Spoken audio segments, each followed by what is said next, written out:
You won't believe what happened last Saturday. I still can't wrap my head around it, and it's been days.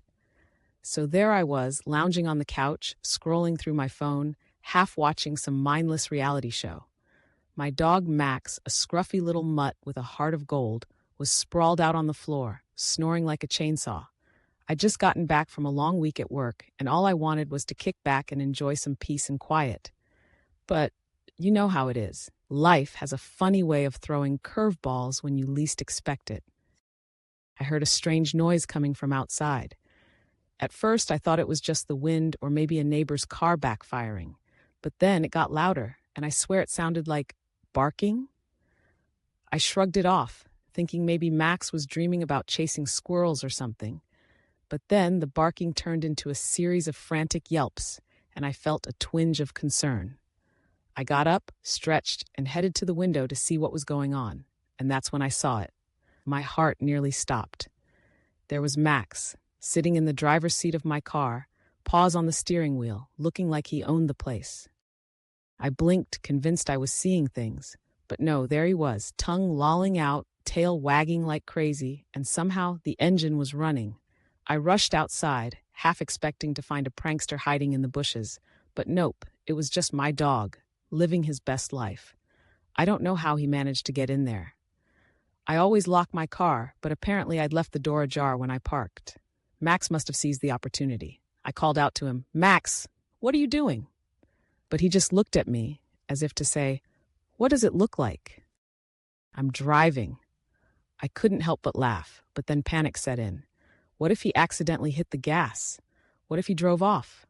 I sprinted to the car, heart racing, and yanked the door open. As soon as I did, he jumped out, tail wagging furiously, as if he'd just accomplished the greatest feat in canine history. I couldn't believe it. My dog had just driven my car. Sure, it was just a few feet, but still, I had to know how this happened. I looked around, half expecting to see a hidden camera crew ready to film my reaction for some ridiculous reality show. But no, it was just me and Max, who was now prancing around like he'd just won the dog lottery. I decided to take him for a walk to calm my nerves. As we strolled through the neighborhood, I couldn't stop thinking about what had just happened. Dogs can do some pretty amazing things, but driving a car? That's next-level stuff. I started to imagine all the possibilities. What if I trained him to be my designated driver? I could finally enjoy a night out with friends without worrying about getting home.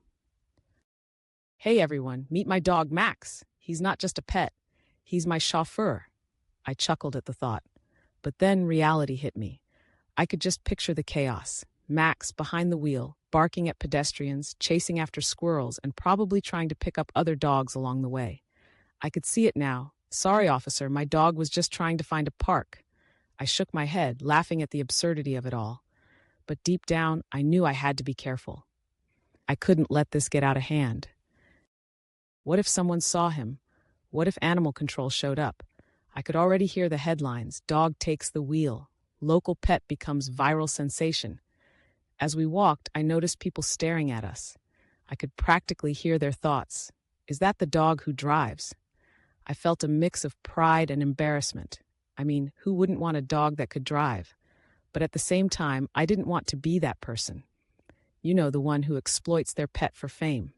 I just wanted to enjoy my time with Max, not turn him into a social media star. When we got back home, I decided to do a little experiment. I set up my phone to record, thinking maybe I could capture some of Max's driving skills. I opened the car door and he jumped right in, tail wagging, ready for another adventure. I hit record and watched as he settled into the driver's seat, looking around like he was surveying the road ahead. I couldn't help but laugh. It was like he was waiting for the green light. But then, something unexpected happened. As I stood there filming, Max suddenly put his paw on the gear shift and nudged it. The car lurched forward a little, and I panicked, rushing to hit the brake. My heart was racing, and I couldn't believe what I was witnessing. Was my dog actually trying to drive again? I had to stop this madness before it got out of hand. After that, I decided it was best to keep Max away from the car for a while. I didn't want to risk any accidents, or worse, getting him into trouble. but I couldn't shake the feeling that I had stumbled upon something extraordinary. A dog that could drive? It was ridiculous, yet somehow it felt like a sign. Maybe it was time for me to take a leap of faith, to embrace the unexpected, just like Max did that day. So, here I am, still processing the wild events of that Saturday. Max may not be a licensed driver, but he sure knows how to steal the show. And who knows, maybe one day I'll find a way to channel that adventurous spirit into something even bigger. For now, though, I'll just cherish the memory of my dog behind the wheel, living life to the fullest, reminding me that sometimes you just have to let go and enjoy the ride.